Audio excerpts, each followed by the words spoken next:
Hey everybody, welcome to Yellow Dog Farm. Today we're going to talk about all those things that we've done over in the last 18 months. I don't know if you call it lessons learned or screwed up, but I'll show them all to you.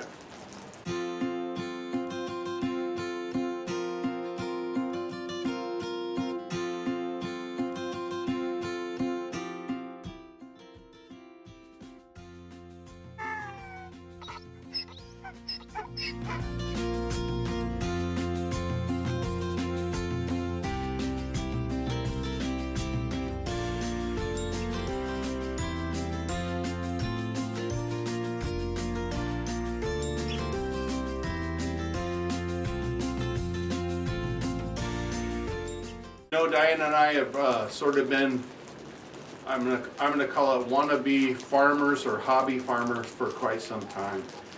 We would talk about it, and it seemed like every move we made, we were a little bit further out of the city.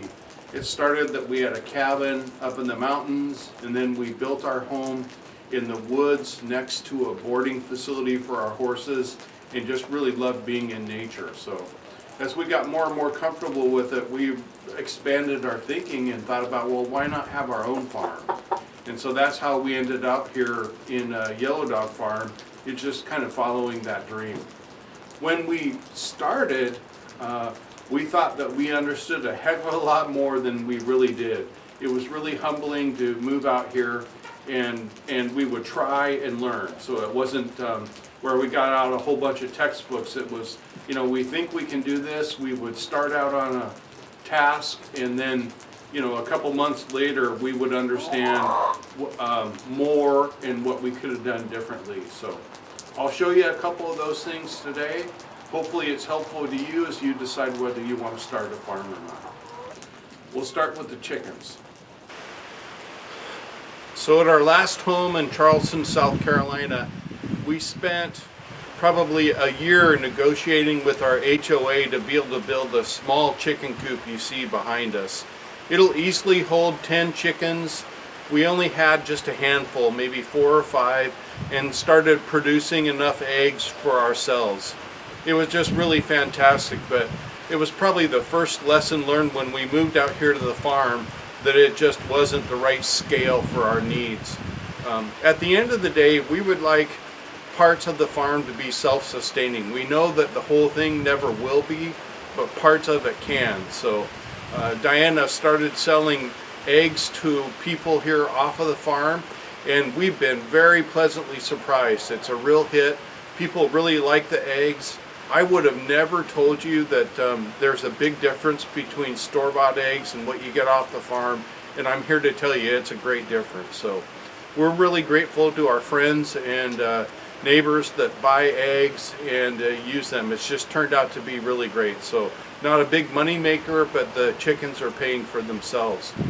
What we needed to do is we went from the small coop that you see here, where it had, you know, an enclosure for them that they could go up into at night, and then they would go down on the ground during the day, to the very large shed here that you see behind us. That allows us to have quite a few more chickens. It's got all of their nests inside. We can keep all their food together, all that kind of stuff. So it has worked out really good, and of course we can have many, many more chickens. So we probably have 50-ish chickens right now, and we'll probably add a few more, and we don't think we'll have to expand. So that was our first lesson learned. It was all around scale. We thought that you know, what we had would be just fine, and we learned that that's not the case at all, and that's been a pretty common theme as we've moved forward.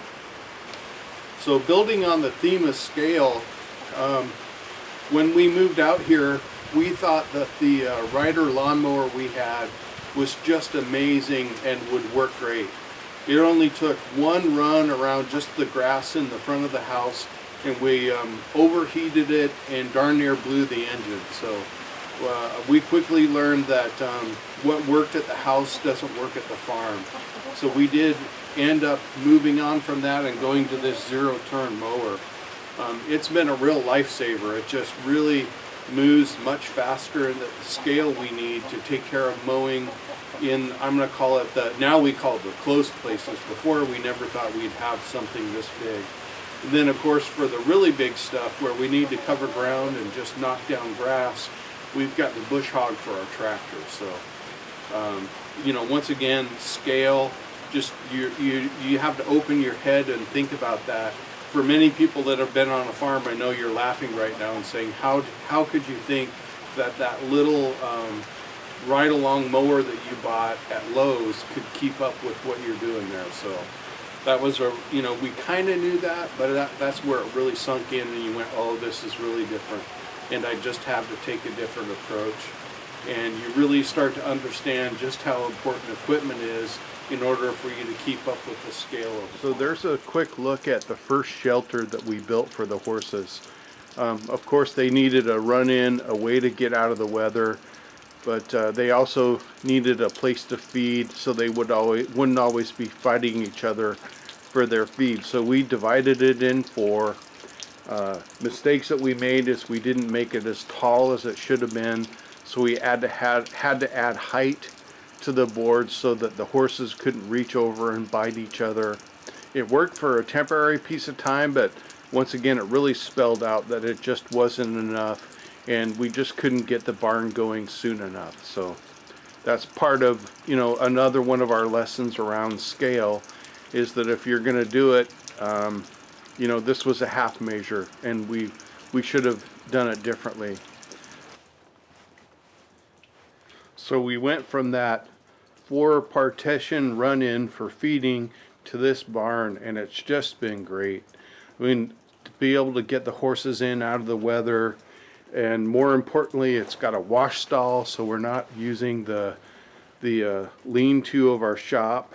Let me see if I can pan over there, get a column in the way, but we were bringing the horses over here to the shop.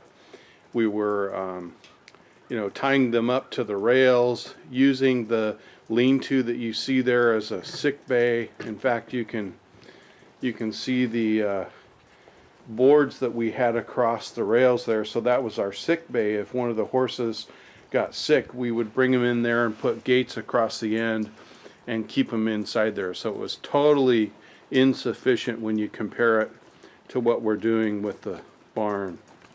And then what you also see there's Zico getting some salt. But we've got a pasture here and Bo in the background as well.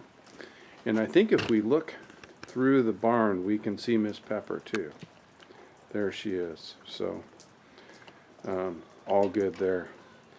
But what you'll notice is the pastures there. We got a pasture to the right, and I'm going to pan over here, and a pasture to the left with interconnecting gates. So now we can do, you know, pasture rotation and bring the horses in and out of each pasture.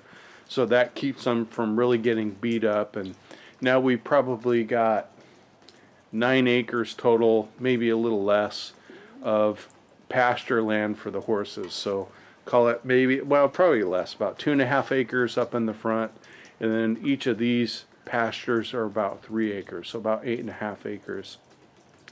And so once again, we can open up the gates both from the barn area to what you see there, and that allows them to have properly rotated pastures so that we can let the grass recover in one area to the next.